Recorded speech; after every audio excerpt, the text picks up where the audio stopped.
दोस्तों आज की वीडियो हम चर्चा करेंगे क्लास 10वीं के फिजिक्स चैप्टर नंबर 4 इलेक्ट्रिसिटी के अंतर्गत ओम का नियम।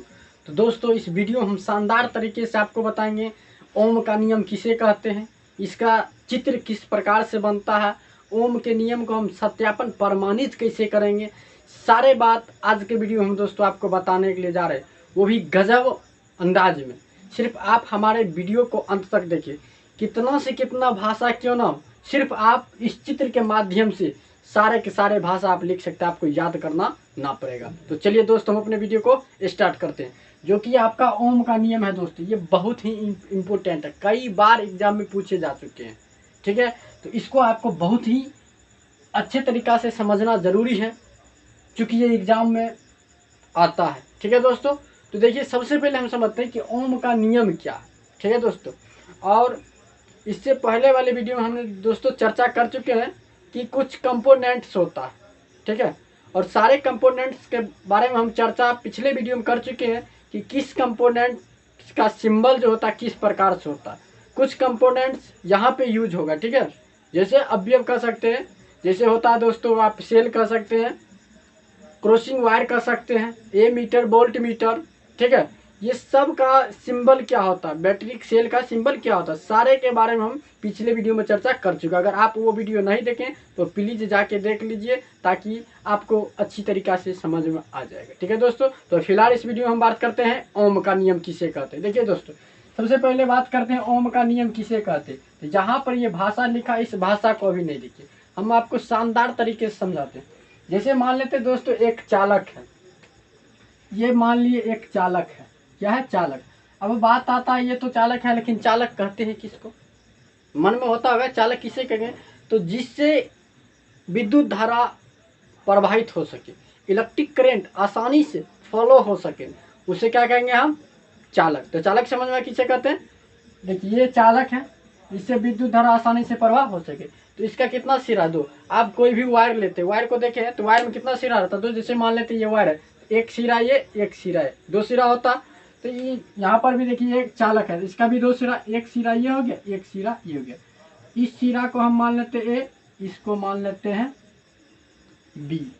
इतना बात क्लियर हो गया।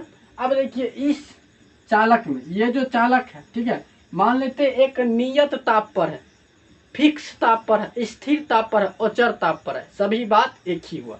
आप कह सकते हैं नियत ताप पर, स्थिर ताप पर, अचर ताप पर। ठीक है, तो ये जो आपका चालक है ये अचर ताप पर या नियत ताप पर रखा हुआ है। ठीक है, और इसमें हम क्या करते हैं, इलेक्ट्रिक करंट, विद्युत धारा प्रवाहित करवाते हैं, आई विद्युत धारा प्रवाहित करवाते हैं।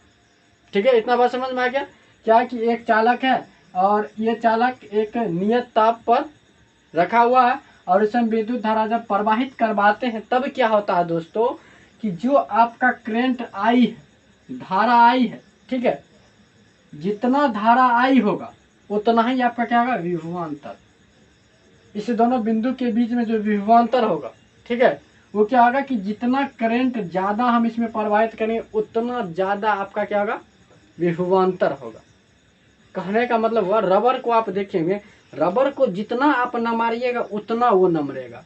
ठीक उसी प्रकार यहाँ समझ सकते हैं, जितना ज़्यादा करंट का प्रवाह करवाएंगे, फ्लो करवाएंगे, उतना ज़्यादा आपका क्या होगा, विभवांतर बढ़ेगा। जितना करंट बढ़ाएंगे उतना विभवांतर बढ़ेगा। कैसे दोस्तों, आप लोग अपने घर में देखे होंगे कि अगर मानिए कि उसमें करंट कम मात्रा में फ्लो हो रहा, तो आपका जो प्रकाश है या पंखा है वो क्या होगा, प्रकाश जो है, बल्ब जो है वो क्या कम प्रकाश देगी, पंखा उतना स्पीड से नहीं घूमेगी। उसी में अगर करंट ज़्यादा देंगे तो क्या होगा, पंखा ज़्यादा राउंडिंग करने स्टार्ट कर देगा और बल्ब का प्रकाश भी क्या होगा, बढ़ जाएगा। यानी कहने का मतलब, क्योंकि उसको पावर मिल जाएगा, वोल्टेज मिल जाएगा, जिसके कारण क्या होगा, वो अपना मोशन में आ जाएगा, गति में आ जाएगा। तो कहने का मतलब यहाँ से आपको समझ में आ ही गया होगा कि जितना ज़्यादा करंट बढ़ाएंगे उतना ज़्यादा विभवांतर बढ़ेगा। तो ठीक वही कंडीशन यहाँ पर होता है कि जितना ज़्यादा इस चालक से हम करंट को प्रवाहित करवाते उतना ज़्यादा विभवांतर का मान क्या होता है, बढ़ता है। क्या होता है, बढ़ता है। अब देखिए दोस्तों, तब क्या होता है कि ये जो आपका करंट है, ठीक है, ये समानुपाती होता, किसका? विभवांतर का। अब ये क्या होता सो देखिए, जब समानुपाती और अनुक्रमानुपाती का मतलब हम आपको समझाते तो ये समझना है। अनुकर्मा या समानुकर्मा, ठीक है, सॉरी, अनुकर्मा क्या कहता है, अनुकर्मानुपाती, समानुपाती। इसका मतलब क्या होता है कि जैसे मानिए यहाँ पर दो पदार्थ हैं, इस पदार्थ को अगर बढ़ाएंगे तो ऑटोमेटिक ये भी पदार्थ आपका बढ़ेगा। तो यही होता है समानुपाती, यानी एक को बढ़ाएंगे तो दूसरा ऑटोमेटिक बढ़ जाएगा। ये क्या होता है? समानुपाती या अनुक्रमानुपाती कर सकते। व्युत्क्रमानुपाती का मतलब क्या होता है कि एक को बढ़ाएंगे तो दूसरा का घटेगा, एक को बढ़ाएंगे तो दूसरा घटेगा। ये क्या होता है? व्युत्क्रमानुपाती। तो आपको समझ में आ गया। अब देखिए दोस्तों, यहाँ पर हमने क्या बताया थे कि किसी नियत ताप पर चालक से विद्युत धारा प्रवाहित करते हैं तो क्या होता है? धारा का मान बढ़ता है तो वोल्टेज का मान, विभवांतर का मान भी बढ़ता है। ये नहीं होता? तब क्या होता है कि धारा समानुपाती क्या होता है दोस्तों? विभवांतर। तो यही आपका ओम का नियम है। देखिए यही बात लिखी है, नियत ताप पर, ये मेरा कोई चालक है, ये क्या है? नियत ताप पर। तो नियत ताप पर किसी चालक से, ये मेरा चालक है और नियत ताप पर है, तो नियत ताप पर किसी चालक से प्रवाहित होने वाले विद्युत धारा, इसमें जो प्रवाहित करेंगे विद्युत धारा, प्रवाहित होने वाले विद्युत धारा चालक के सिरों के बीच, ये मेरा चालक है, चालक के सिरों के बीच के विभवांतर, जो विभवांतर है वो क्या होता है? सीधा समानुपाती होता है। किसका? तो विद्युत धारा का। भाषा आपको समझ में आ गया। यहाँ से नियत ताप पर किसी चालक से प्रवाहित होने वाले विद्युत धारा चालक के सिरों के बीच के विभवांतर का क्या होता है? समानुपाती होता है। यह आपका ओम का नियम। इतना बात समझ में आ गया। अब देखिए यहाँ से क्या कंडीशन होगा, अगर आपको ओम का नियम पूछेगा तो आपको इतना बात लिख देना। उसके बाद देखिए क्या करना है, जब क्या है कि विद्युत धारा समानुपाती है विभवांतर का, तो विद्युत धारा को हम आई से सूचित करते हैं। तो आई डायरेक्टली प्रोपोर्शनल क्या हो जाएगा? विभवांतर। विभवांतर क्या चीज सूचित करते हैं? भी से। तो यहाँ से क्या मतलब, धारा का मान जितना बढ़ाएंगे उतना विभवांतर का मान बढ़ेगा, धारा का मान जितना घटाएंगे उतना विभवांतर का मान भी क्या घटेगा। समझ में आ गया। अब देखिए ये हो गया। अब प्रोपोर्शनल या समानुपाती हटाते हैं तो कोई सारा कांस्टेंट होता है। कांस्टेंट हम दोस्तों ले लेते हैं आर। क्या लेते हैं? आर। तो आई बराबर यहाँ पर क्या हो जाएगा? या इसको ऐसे लिख लीजिए, भी डायरेक्टली प्रोपोर्शनल आई। ठीक है। अब देखिए यहाँ से कांस्टेंट हटाएंगे तो क्या आएगा? ये समानुपाती अगर हटाते हैं तो क्या कोई सारा कांस्टेंट होता है, तो कांस्टेंट हमने ले लिया आर। यहाँ पे क्या है? आई। यहाँ से भी बराबर क्या आ गया? I R. क्या आ गया? I R. तो ये जो आपका आई आर निकला, यही आपका क्या है? ओम का नियम। भी बराबर आई आर, जहां आर आपका क्या है? आर कांस्टेंट कह सकते हैं, कांस्टेंट यानी नियतांक। क्या? कांस्टेंट यानी क्या? आर नियतांक, जिसे हम क्या कहते हैं? चालक का प्रतिरोध। अब प्रतिरोध किसे कहते हैं? जो विद्युत धारा के प्रवाह को रोकता है, उसे हम क्या कहते हैं दोस्तों? प्रतिरोध, रेजिस्टेंस।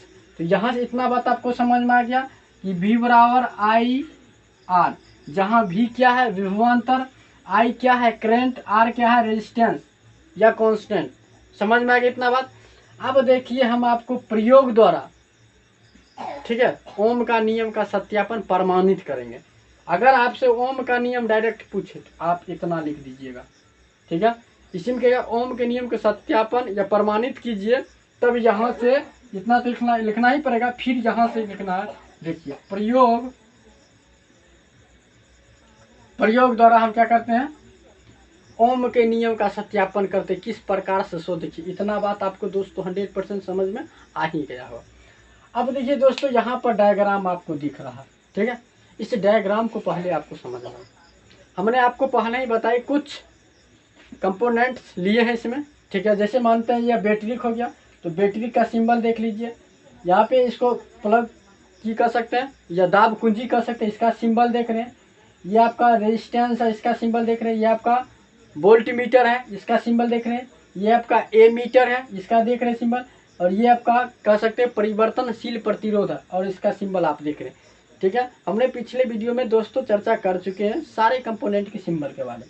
ठीक है, इतना बात आपको समझ में आ गया। अब देखिए दोस्तों, किस प्रकार से हम प्रयोग द्वारा ओम के नियम को सत्यापित करते, प्रमाणित करते। सबसे पहले दोस्तों, ओम के नियम ठीक है। ओम के नियम प्रयोग द्वारा प्रमाणित करते हैं। क्या करते हैं? ओम का नियम। तो ओम के नियम के प्रयोग द्वारा सबसे पहले क्या करते हैं? एक चालक तार लेते हैं। क्या करते हैं? एक चालक तार लेते हैं। उसके बाद एक चालक तार लेते हैं, वोल्ट मीटर लेते हैं, ए मीटर लेते हैं, बैटरिक लेते हैं, दाब कुंजी लेते हैं और परिवर्तनशील प्रतिरोध को चित्रानुसार सजा देते हैं। जैसे कि देख रहे इस चित्र में हमने क्या किया, एक बैटरी को लगा दिए, एक दाब कुंजी को लगा दिए, एक रेजिस्टेंस को ले लिए, वोल्टेज ले लिए, ए मीटर ले लिया और परिवर्तनशील प्रतिरोध को क्या किए? चित्रानुसार यानी इस चित्र में सजा दिए। ये डायग्राम आप भी बना लीजिएगा जैसे बना है, ठीक है। तो क्या किए? देख लिए कुछ कंपोनेंट्स को हम इस चित्र में इस प्रकार से सजा दिए। और एक बात ये आता है, जितने सारे कंपोनेंट्स उसमें क्या होता है दोस्तों कि एक आपका वोल्ट मीटर को छोड़कर बाकी बाद सारे कंपोनेंट्स को क्या किया जाता है? श्रेणी क्रम में जोड़ा जाता है और सिर्फ वोल्ट मीटर को समांतर क्रम में जोड़ा जाता है। कैसे? देखिए, श्रेणी क्रम का मतलब क्या होता है? जैसे कोई ए लाइन है, इस लाइन में ही रहना चाहिए, ठीक है। यहाँ पर देखिए, ये सीधा लाइन में आपका ये है, ये लगा है, ये भी सीधे लाइन में लगा है, ये भी देख लीजिए, ये भी देख लीजिए, ये सब आपका क्या है? श्रेणी क्रम में। ये प्रतिरोध भी क्या? श्रेणी क्रम है। लेकिन जो आपका वोल्ट मीटर वो क्या है? समांतर क्रम। ये दूरी देख लीजिए, समांतर क्रम है, ठीक है। उसके बाद देखिए क्या किया, वोल्ट मीटर, ठीक है, यानी ए मीटर को श्रेणी क्रम में और वोल्ट मीटर को समांतर क्रम में हमने जोड़ दिए, जैसा कि आपको दिख रहा है। उसके बाद क्या करते हैं दोस्तों, इस दाब कुंजी को हम जब दबाते हैं तब बैटरी से क्या होता है? इस बैटरी से इसमें क्या होता है? धारा प्रवाहित होती है। क्या होता है? धारा प्रवाहित होती है। तब ए मीटर के द्वारा या ए मीटर से धारा का मान और ये वोल्टेज से विभवांतर का मान ज्ञात हो जाता है। दोस्तों, ए मीटर किसे कहते हैं? तो जिससे धारा का मान ज्ञात किया जाता है उसे ए मीटर कहते हैं। वोल्ट मीटर किसे कहते हैं? जिससे विभवांतर का मान ज्ञात किया जाता है उसे क्या कहते हैं? वोल्ट मीटर, ठीक है। अब देखिए, तो यहाँ से आपको समझ में आ गया कि जब इस दाब कुंजी को हम दबाते हैं तो बैटरी से इसमें करंट प्रवाहित होने लगता है, तब ए मीटर से धारा का मान और वोल्ट मीटर से विभवांतर का मान ज्ञात कर लिया जाता है। उसके बाद क्या होता है कि इस परिवर्तनशील प्रतिरोध को आगे पीछे, परिवर्तनशील मतलब कह सकते हैं ये धारा नियंत्रक है, ठीक है। इस परिवर्तनशील प्रतिरोध को आगे पीछे खिसका कर बार बार दोहराया जाता है इस प्रयोग को, और अलग अलग स्थिति में क्या होता है? इसका कुछ मान होता है, यानी ए मीटर कुछ मान निकालता है, कुछ वोल्ट मीटर मान निकालता है, जिससे पता चलता है कि आपका जो ये जो धारा है, ठीक है, वो समानुपाती है किसका? इसका, यानी कि विभवांतर का। यानी हम ये अभी आपको समझा रहे हैं कि यहाँ तो हमने लिख दिए V बराबर I R, यानी जितना धारा बढ़ेगा उतना करंट जितना धारा बढ़ेगा उतना विभवांतर बढ़ेगा। तो इसी बात को हम सिद्ध कर रहे हैं कि किस प्रकार से आप कह सकते हैं कि धारा बढ़ता है तो विभवांतर भी बढ़ता है, ठीक है। तो देखिए, भाषा में इसको कैसे आप लिखिएगा, एक बार हम आपको समझाते हैं। देखिए, बोलते हैं, एक बार गौर से आप समझ लीजिए। देखिएगा, ओम के नियम को प्रयोग द्वारा प्रमाणित करने के लिए सर्वप्रथम एक चालक तार लेते हैं। ए मीटर, वोल्ट मीटर, बैटरी, दाब कुंजी और परिवर्तनशील प्रतिरोध को चित्रानुसार सजा दिया जाता है। इतना बात क्लियर। फिर क्या लिखिएगा, ए मीटर को श्रेणी क्रम में तथा वोल्ट मीटर को समांतर क्रम में जोड़ दिया जाता है, जैसा कि आपको दिख रहा है, ठीक है। फिर आगा क्या लिखिएगा, अब दाब कुंजी को दबाकर बैटरी से विद्युत धारा प्रवाहित किया जाता है। तब ए मीटर से धारा का मान तथा वोल्ट मीटर से विभवांतर का मान ज्ञात हो जाता है, ठीक है। उसके बाद क्या करते हैं, इस परिवर्तनशील प्रतिरोध को परिवर्तनशील प्रतिरोध को खिसकाकर प्रयोग द्वारा खिसकाकर बार बार क्या किया जाता है, इस प्रयोग को दोहराया जाता है, जिससे अलग अलग स्थितियों में एमीटर विद्युत धारा का मान, वोल्ट मीटर विभवांतर का मान ज्ञात कर लेते हैं। और उस मान को देखने से ये पता चलता है कि जितना करंट बढ़ता है या बढ़वाते हैं उतना विभवांतर बढ़ता है। कैसे, इतना बात आप भाषा में लिख जाओ, कैसे बढ़ता सो देखिए। मान लेते हैं दोस्तों, जहां पर एक सारणिक टेबल हम बनाते हैं, देखिए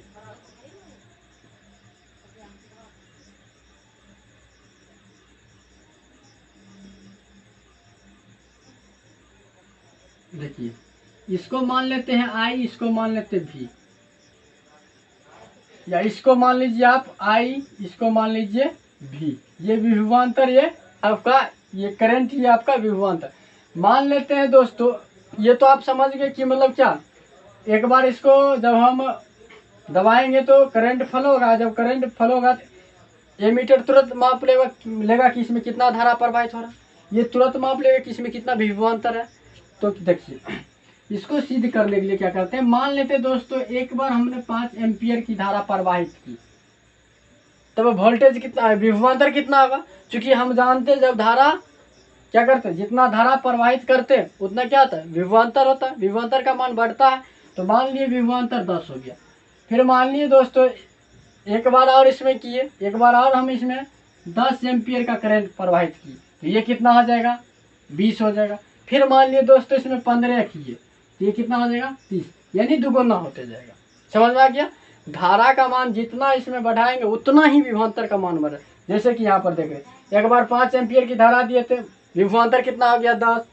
फिर 10 एम्पियर की धारा इसमें दिए तो कितना हो गया, 20। फिर 15 दिए तो कितना हो गया, 30। तो यहाँ देख रहे हैं कि मतलब जितना करंट बढ़ा रहे हैं उतना विभवांतर क्या हो रहा, बढ़ रहा। तो यहाँ से आपको समझ में आ गया कि क्या, जितना धारा बढ़ाएंगे उतना विभवांतर बढ़ेगा। तो उसी प्रकार से भाषा में आप क्या लिखिएगा कि जब दाब कुंजी को बढ़ाते तो इसमें क्या होता है, विद्युत धारा प्रवाहित होती है, तो ए मीटर क्या करता है, धारा को मापता है, और वोल्टेज क्या करता है, विभवांतर को मापता है। और क्या करते हैं, इस परिवर्तनशील प्रतिरोध के सहारे बार बार इस प्रयोग को दोहराते हैं। और दोहराने में क्या होता है, अलग अलग स्थिति में, जैसे देख लीजिए एक बार इतना दिए तो इतना आया, फिर इतना दिए तो इतना आया। अलग अलग स्थिति में क्या होता है कि ए मीटर धारा का मान और वोल्टेज विभवांतर का मान ज्ञात कर लेता है। जैसा कि यहाँ पर देखिए, एक बार 5 एम्पियर दिए तो इतना हो गया, 10 दिए तो इतना हो गया, 15 दिए तो इतना हो गया। उसके बाद इतना ज्ञात करने के बाद तब हम इस सारे मान को हम जब देखते हैं, तब हमें इससे यह निष्कर्ष निकलता है कि अगर धारा का मान बढ़ाते हैं तो विभवांतर का मान भी बढ़ेगा। इतना बात क्लियर हो गया। अब देखिए दोस्तों, हम इसी चीज को आपको एक आलेख द्वारा या सरल रेखा के माध्यम से हम आपको ग्राफ के माध्यम से समझाते हैं। देखिए दोस्तों, यहाँ पर ग्राफ हम बनाते हैं।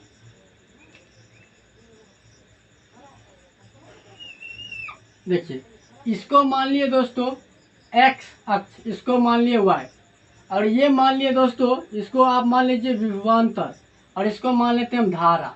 ठीक है। अब देखिए दोस्तों, यहाँ से बात करते हैं, इसका रेंज आप ले लीजिए, ये क्या है, धारा I कर सकते। इसका रेंज देखिए हम लेते हैं यहाँ, ये कितना है दोस्तों, 5 है, तो इसको 5 रखते हैं। देखिए एक बार 5 लिए तो 5, फिर कितना है 10, फिर कितना है 15 ले लिए। फिर देखिए अब इधर आइए, ये कितना है 10 है, एक बार यहाँ लीजिए 10, फिर कितना है दोस्तों 20, फिर कितना है 30। यहाँ से इतना बात समझ में आ गया। अब इसको देखिए दोस्तों मिलाइए, अगर मिलाते हैं तो देखिए ये लाइन ये आएगा ऐसे ऐसे, और ये जाएगा ऐसे ऐसे, यानी यहाँ मिलेगा। फिर देखिए इसको मिलाएंगे इस टाइप से, जहाँ आएगा मिलाइए इस तरीका से, फिर इसको भी मिलाइए, देखिए ये यहाँ आएगा। तो इस ग्राफ से देखिए क्या करते हैं, ये जो आपका बिंदु मिला, एक ये पॉइंट, एक ये पॉइंट, एक ये पॉइंट, ये दोनों पॉइंट को क्या करते हैं, आपस में मिला देते हैं। तीनों पॉइंट को मिलाइए इस टाइप से, मिला दिए।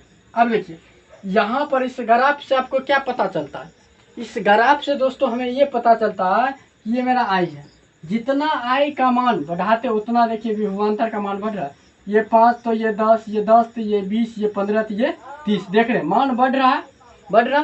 तो यहाँ से भी हमें निष्कर्ष निकलता है कि जितना धारा का मान बढ़ाएंगे उतना विभवांतर का मान बढ़ेगा। तो दोस्तों आपको समझ में आ गया होगा कि ओम के नियम क्या होता है और इसे हम सिद्ध किस प्रकार से कर सकते हैं। जितना बात हमने आपको बताया इतना बात अगर आप एग्जाम में लिख देते हैं तो आपको 5 नंबर 100% मिल जाएगा। ठीक है दोस्तों, अगर समझ में आ गया होगा तो प्लीज़ आप हमारे वीडियो को लाइक करें, चैनल को सब्सक्राइब करें और ज़्यादा से ज़्यादा अपने ग्रुप में फैलाएं। ठीक है दोस्तों, आज के लिए इतना, फिर हम मिलते हैं नेक्स्ट वीडियो।